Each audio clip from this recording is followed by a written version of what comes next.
Hi, I'm Insert dead name here. here with the American History Podcast. After you listen to this episode, you'll learn about Westward Expansion, Manifest Destiny, the Louisiana Purchase, Trails to the West, the Texas Revolution, and the Mexican-American War. The purpose of this podcast is to teach about westward expansion and the effects it had on America and the natives. What was westward expansion? Well, it began in the start of the 1800s because the settlers were getting crowded in the land that they already had and needed new places to put farms and hold livestock.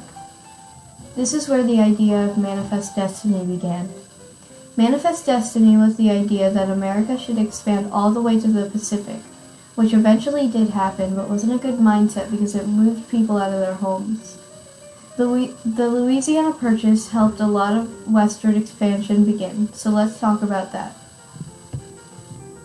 The Louisiana Purchase was made to solve the issue they had with the lack of space to move to. The purchase itself cost $15 million, which when converted into modern day would be a steal. At first, Napoleon was reluctant to sell the land to Thomas Jefferson because he thought that having that land would give him an advantage.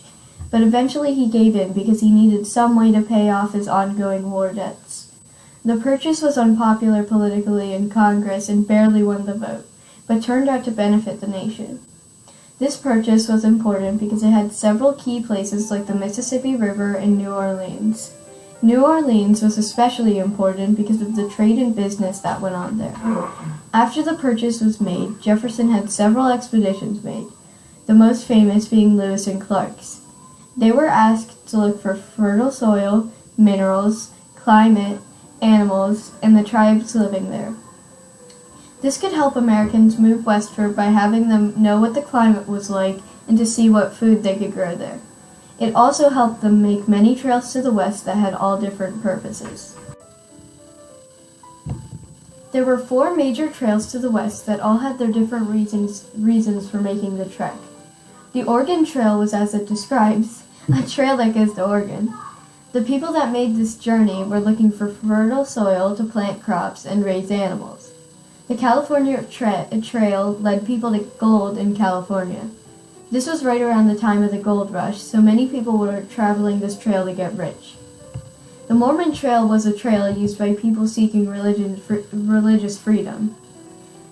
The Santa Fe Trail connected Missouri to New Mexico for purposes of trade and business. These trails were incredibly dangerous and had many hazards along the way with bad weather, little to no health care, and bugs. As these trails moved westward, it pushed more and more natives out of their homes. The U.S. passed a law in 1830 called the Indian Removal Act. This gave the U.S. the ability to force people out of their homes, which they had lived in for generations, often leaving their ancestors behind. One such tribe was the Cherokee. They thought it was unjust to be pushed out of their homes, so they brought their case to court and won. However, President Jackson forced them out anyways, and Congress did nothing to stop them.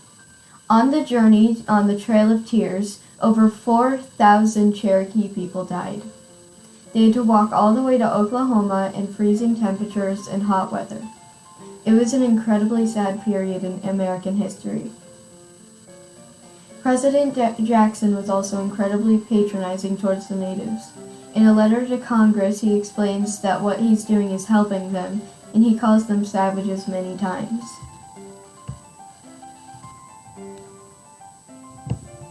In 1821, the Mexican government decided to offer cheap land to settlers who settled in Tejas. A man by the name of Stephen Austin accepted and drove many others to settle.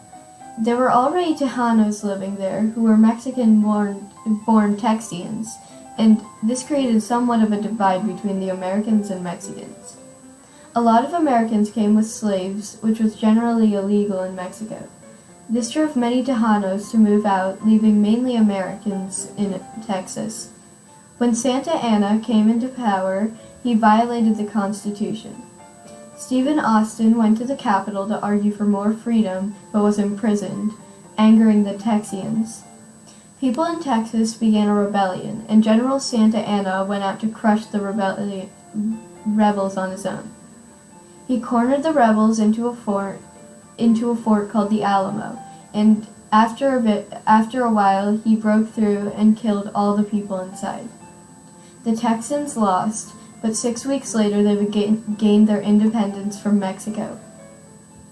The Texians declared their independence and became the Republic of Texas. The reasons they seceded were because Mexico had taken away their liberty, subjected them to tyranny, failed to establish public education, took away freedom of religion, invaded their territory, encouraged massacre of their people by Indians, and made them give up their defenses.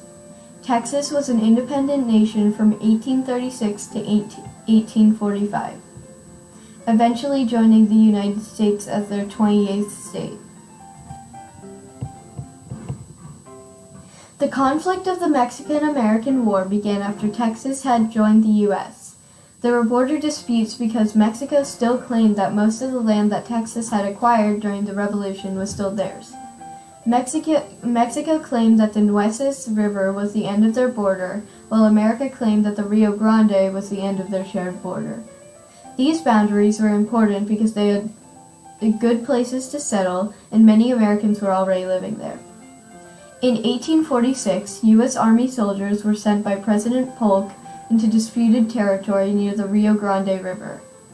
Mexican soldiers attacked, and 16 Americans were killed. This became known as the Thornton Affair. At the Battle of Monterrey, American forces led by Zachary Taylor seized control of Mexican City, not to be confused with the capital, Mexico City. The city was almost gotten back by Santa Anna's forces, but the Americans won the battle. In March, 12,000 American troops under Winfield Scott's command besieged Veracruz. After a week, it was captured. In September, American forces captured Mexico City. With the occupation of Mexico City, the sides were ready to talk peace. The Treaty of Guadalupe Hidalgo was signed, and Mexico agreed to give up 55% of their territory for $15 million in return.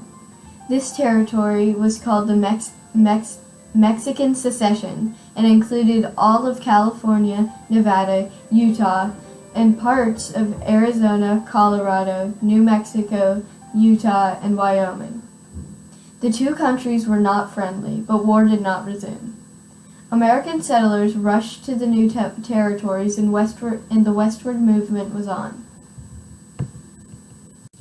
I hope you learned something about westward expansion, and if you did, thank you for watching.